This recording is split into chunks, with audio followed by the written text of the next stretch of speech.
warahmatullahi wabarakatuh. Bismillahirrahmanirrahim. Ibu, perkenalkan saya Dr. Starla. Saya yang berjaga di Klinik Pesugihan pada siang hari ini ya Bu ya. Ibu dengan nama siapa Bu? Salsabila. Salsabila. Bu, saya pastikan perempuan ya Bu ya. Alamatnya di mana Bu? Di Jalan Kenari nomor 1. Jalan Kenari nomor 1. Tanggal lahirnya berapa Bu? 17 Februari 2005. 17 Februari. Baik Ibu, keluhannya apa Bu? Saya sakit di daerah lutut, Dok.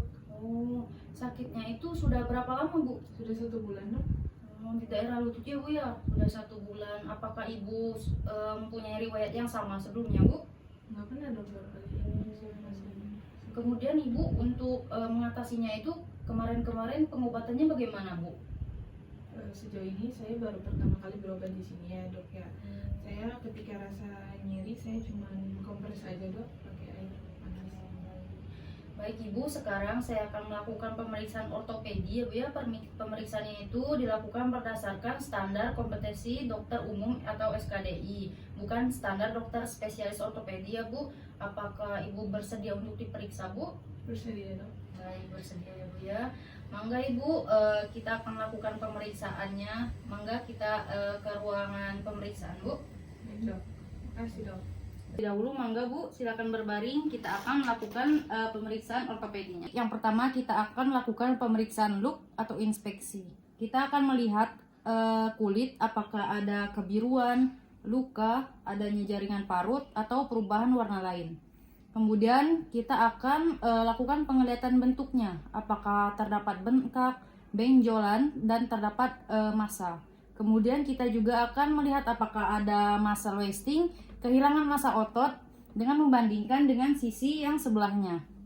Kemudian kita akan melihat deformitas, angulasi, rotasi, dan apakah ada pemendekan.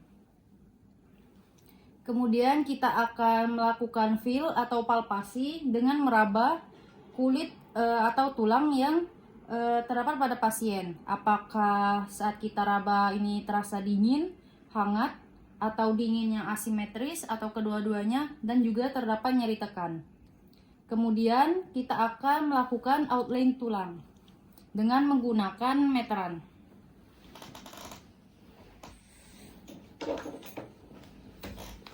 Dengan melakukan true length, lakukan pengukuran panjang dari pesis hingga ke bagian atas medial malleolus atau apparent length.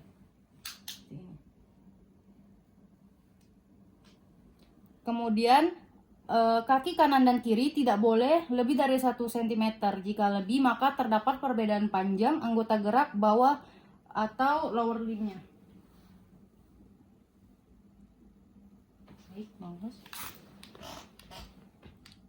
Kemudian kita lakukan efusi pada sendi, yaitu sendi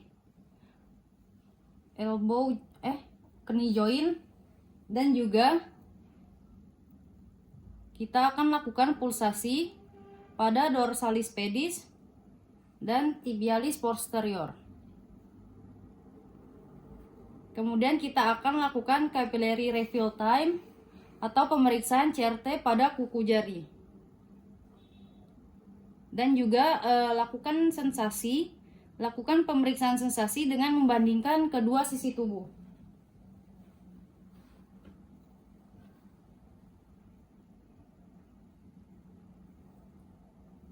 Kemudian kita akan melakukan pemeriksaan move, yang dimana meminta pasien untuk melakukan gerakan range of motion.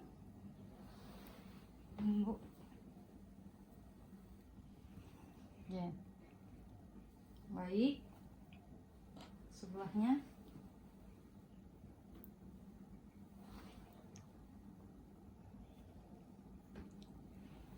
Kemudian minta pasien untuk pergerakan sendi, apakah terdapat keterbatasan dan nyeri pada saat sendi yang terganggu.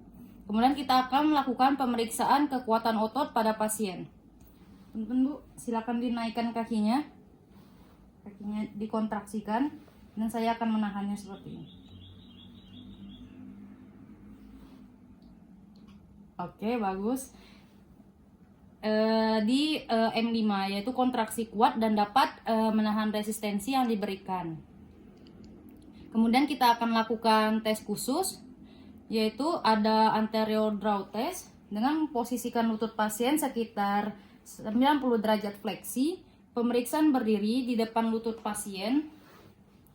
Letakkan kedua tangan di sekitar lutut pasien, tangan yang lebih dekat dengan pasien harus menahan tangan bagian belakang betis, sedangkan tangan yang lebih jauh harus menempatkan tangan di bagian bawah paha pasien.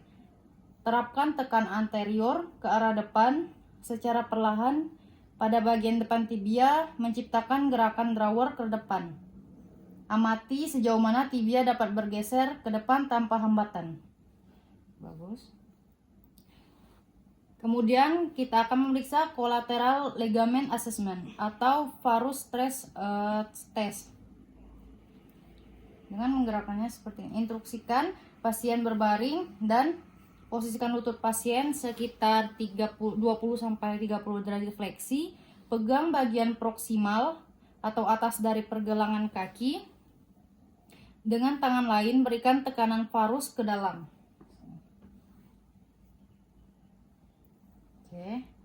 Amati sejauh mana lutut dapat membengkok dan membuka ketika tekanan varus diterapkan. Hasilnya normal ya Bu ya, tidak ada hambatan atau apapun. Kemudian kita akan lakukan medial collateral ligament assessment atau valgus stress test. Yang dimana dengan tangan yang lain berikatan dengan tekanan valgus ke arah pasien dengan satu tangan. Dengan tangan yang lain berikan tekanan valgus ke arah luar lutut pasien. Amati sejauh mana lutut dapat membengkok atau membuka.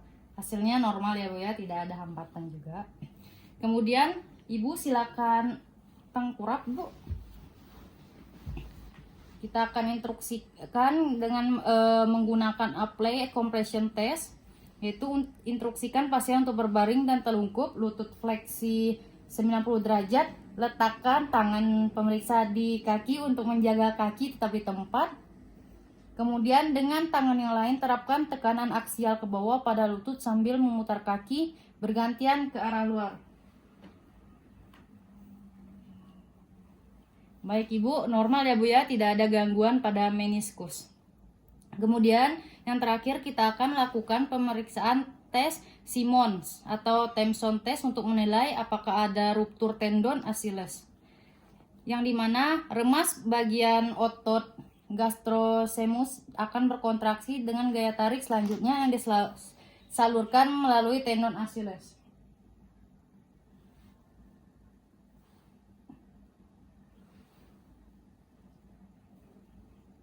Baik, normal ya Bu ya, tidak ada ruptur pada tendon Achillesnya. Baik, di sini kita akan lakukan kesimpulannya dengan menuliskan pada rekam medis hasil pemeriksaan yang didapat yang menyimpulkan bahwa ibu ini tidak mengalami cedera ACL, MCL, LCL, Achilles, ruptur meniskus, fraktur atau dislokasi. Baik, Ibu, alhamdulillahirobbilalamin sudah selesai pemeriksaan fisik ortopedi yang saya lakukan. Semoga hasil pemeriksaan ini bisa membantu dalam menentukan diagnosis sama pengobatannya ya Bu ya. Terima kasih Ibu sudah datang. Semoga lekas sembuh ya Bu ya. Terima kasih dong.